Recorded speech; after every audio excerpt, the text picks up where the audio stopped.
A evo, šta da kažem, jedna jako teška utakmica gdje su obe ekipe pokazale odličan nogomet.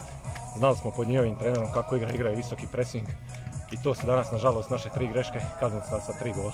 Mislim da je odlična utakmica i da su gledatelji mogli uživati. A ništa, 3-3 rezultat, borbena utakmica s jedne i s druge strane, a eto na kraju podjela bodova. Zadovoljni smo sve u svemu. Iz minusa 2-0 vratili se na poluvremenu i šta znam. Dobra partija s jedne i s druge strane.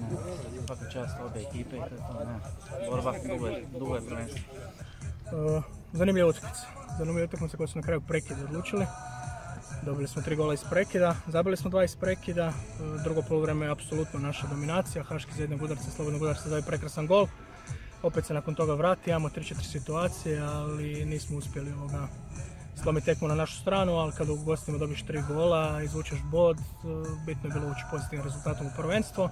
Kažem, jedno ostaje žal, ali smo drugo poluvreme imali apsolutnu dominaciju i protivnik se grčevito branio, ali eto, nismo uspjeli slomiti utakmicu.